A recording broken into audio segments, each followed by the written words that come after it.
Perkenalkan, nama saya Gufan Pratama Sudah. Di sini saya akan menjelaskan materi yang telah saya rangkum tentang interest and equivalence. Baik, interest and equivalence. Fokus pada bab ini itu yang pertama ada menghitung arus kas, yang kedua ada nilai waktu uang, yang ketiga ekuivalensi, yang keempat bunga nominal dan efektif, dan yang terakhir ada penggandaan berkelanjutan. Mengapa sih ekuivalensi itu penting? Masalah inti dalam analisis ekonomi teknik, konsekuensi moneter suatu alternatif seringkali terjadi dalam jangka waktu yang substansial, 1 tahun atau lebih. Kita tidak bisa hanya menjumlahkan jumlah uang yang terjadi pada titik waktu yang berbeda. Apa artinya, misalnya jika Anda diberi uang $1.000 untuk saat ini atau 10 tahun lagi, sudah pasti kita akan memilih yang sekarang. Kenapa? Karena uang itu bisa kita gunakan untuk misalnya untuk usaha atau digunakan investasi untuk menghasilkan bunga majemuk. Jadi intinya itu ya bisa saja juga nilai uangnya itu bisa berbeda dari waktu sekarang dengan 10 tahun yang akan datang. Yang kemudian ada nilai waktu uang.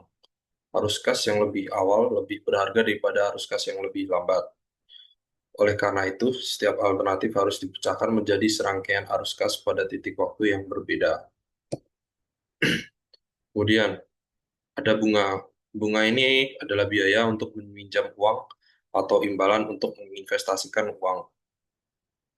Ya, seperti yang dia jelaskan tadi, kalau misalnya kita diberi uang $1.000 atau sekarang atau 10 tahun yang akan datang, tentu saja kita lebih baik memilih diberi sekarang. Karena dengan uang itu kita investasikan, maka kita juga akan mendapatkan bunga.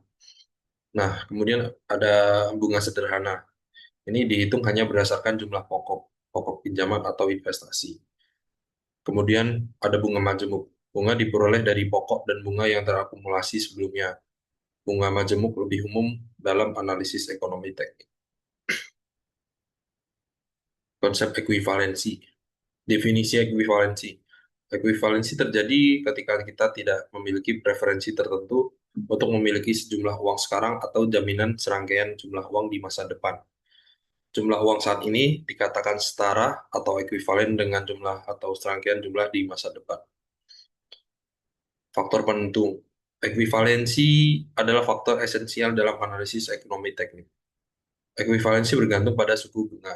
Jika suku bunga misalnya dari 8% menjadi 9%, rencana atau bisa dibilang diubah, rencana pembayaran yang awalnya setara tidak akan lagi setara dengan jumlah pokok awal. Menerapkan konsep ini memungkinkan kita untuk membandingkan dua alternatif atau lebih yang memiliki struktur arus kas yang berbeda, misalnya pembayaran tunggal dengan seri pembayaran. Faktor pembayaran tunggal itu tujuannya adalah untuk menghitung nilai setara antara nilai sekarang dan nilai masa depan untuk arus kas tunggal.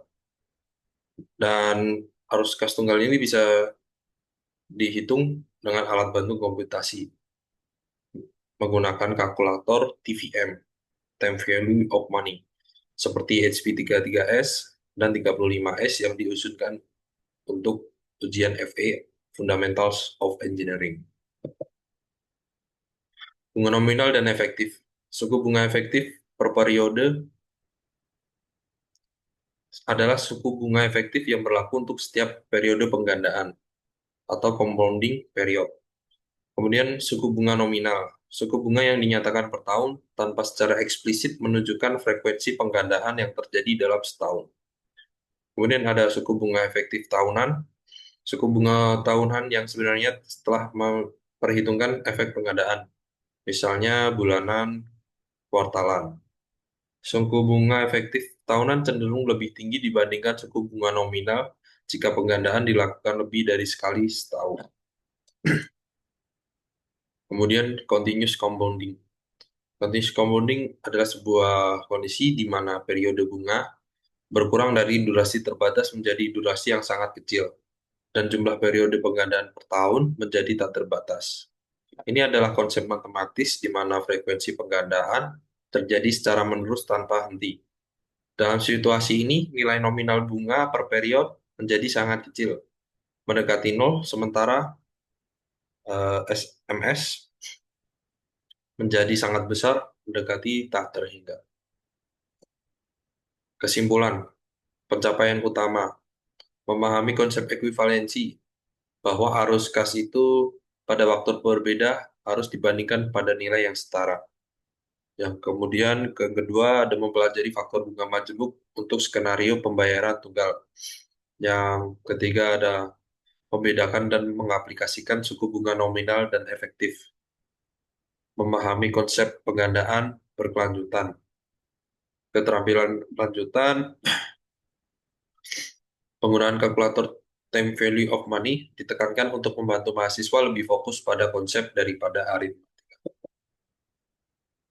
Berikut itulah hasil rangkuman yang saya peroleh. Terima kasih atas perhatiannya.